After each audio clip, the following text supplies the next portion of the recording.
PlayStation Classic came out, and they're hacking it now.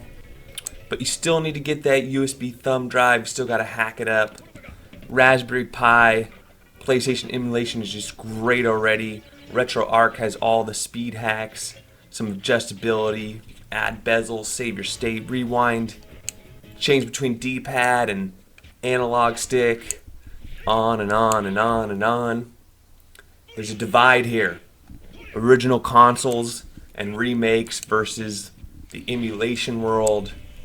And here is the 64 gigabyte version of YB's PlayStation Classic on the Raspberry Pi 3B Plus using RetroPie.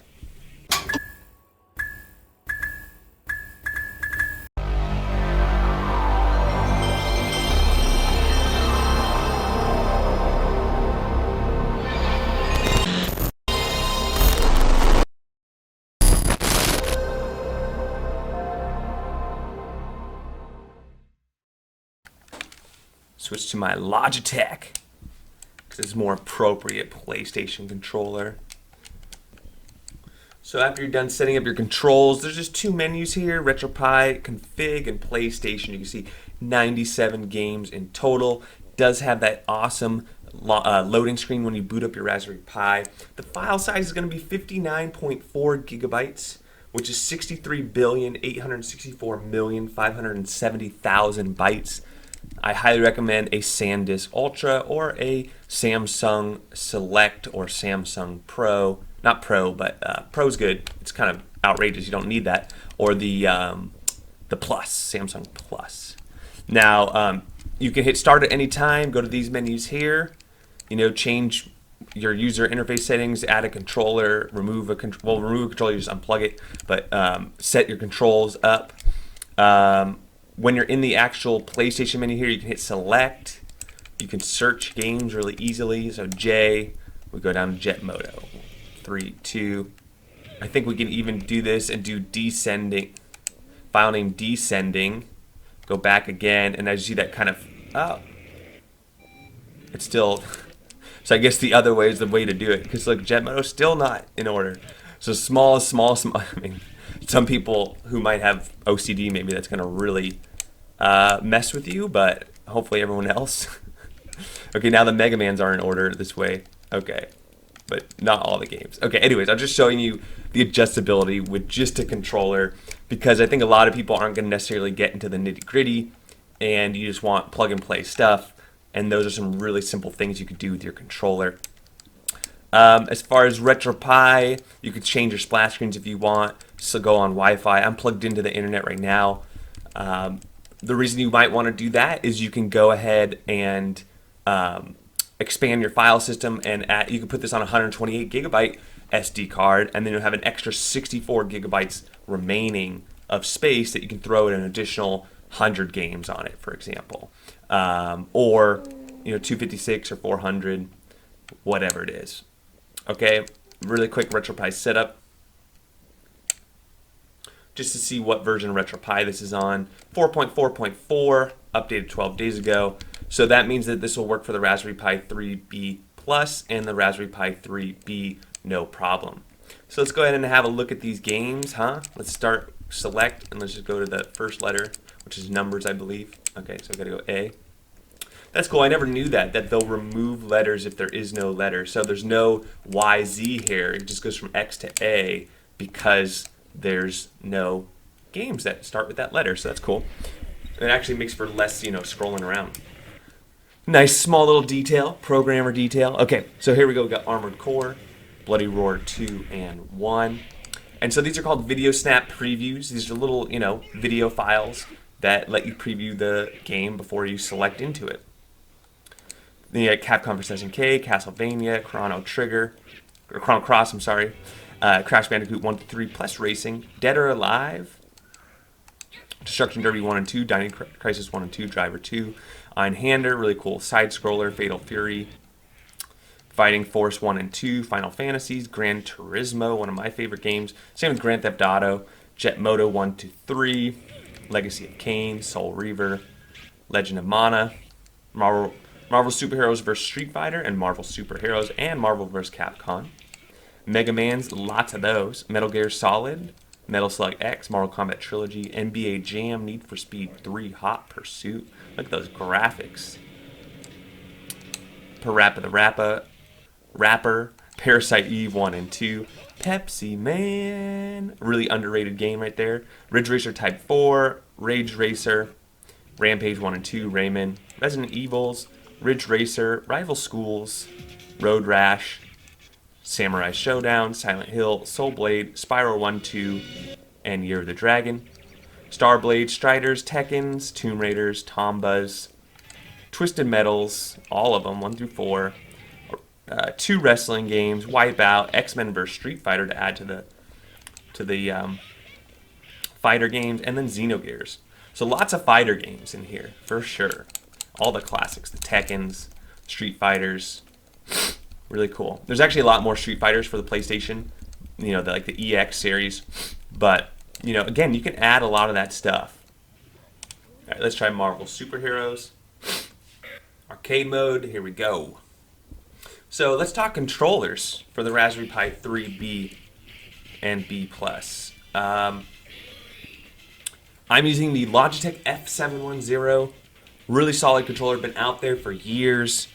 They've been on the market for a really long time. You can probably find them refurbished for even cheaper.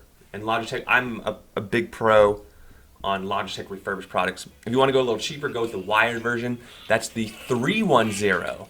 The 310. Now the 310 is wired, it's not wireless. And let's block this. And it's wired, not wireless, and it does not have the vibrating motors in it. So it does not do any kind of feedback. Then you have the GameSir company, and they have the G3S. That's going to be your PlayStation style controller. The S comes with a 2.4 gigahertz wireless fob, USB fob, which is plug and play for the Raspberry Pi. It also does Bluetooth, and you can use it with your cell phone as well. So that's kind of a bonus with that controller. Now, so you guys see this game. I'm going to try to play as many games as I can here. All right, so I was talking about the Logitech F710, F310, and then you got to go to the GameSir G3S, and the other version of that is the G3W, which is the G3S but a wired version. It's much cheaper, but it does not do Bluetooth, and it does not do 2.4 wireless either. So, and then a lot of you probably have a PlayStation 3 or PlayStation 4 style controller, and those do work with RetroPie. So, that's always a really solid option as well. This guy really wants to get it. All right. We're never allowed to race there again.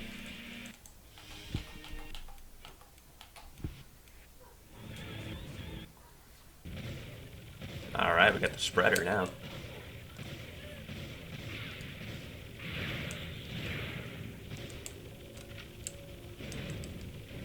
Got the cannon now too. Got him. I like that you can hit the signs too. Cool stuff.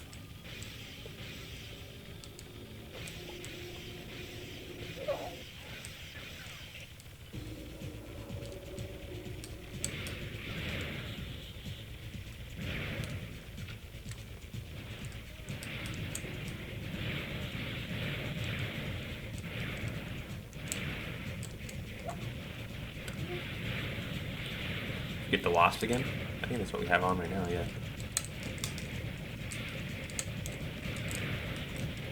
Should we do the shredder?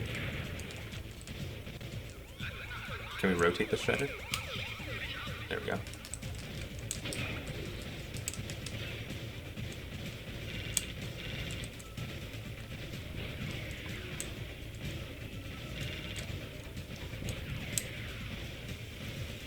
Boss fight, baby. We got one of his guns. You got no guns now, bruh. Whoa, what the heck is that? Oh! was not expecting that.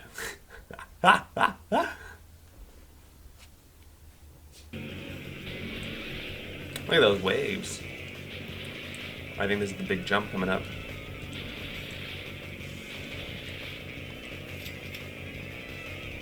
Yeah, buddy. Alright, I should get that one.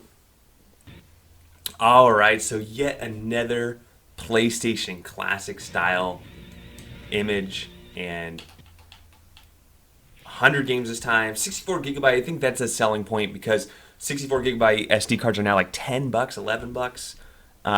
Ridiculous. So with the Raspberry Pi and that, you know, and controller, you could do that way under $100 now, and 100 games compared to some of the other options out there where you get maybe 10, 20 games. So all pre-set up for you. You know, the controller you just got to configure. So simple. As far as what I would rate this, you know, there are no other 64 gigabyte PlayStation only images, and you all know me that I usually give a good grade. Just, well, it kind of has an advantage because there's no really competition. You know, this is the first one. But I did go through every single game, and there's every single video snap. All the games are working correctly. They're loading. It's a recent version of RetroPie. It worked on first boot. No controller configuration issues. No codes being thrown in the terminal. So, you know, it's an A. Like, it's doing everything it's supposed to do. So anyways, that's what I think. Let me know what you all think. Don't forget to like and subscribe, and we'll catch you on the next one.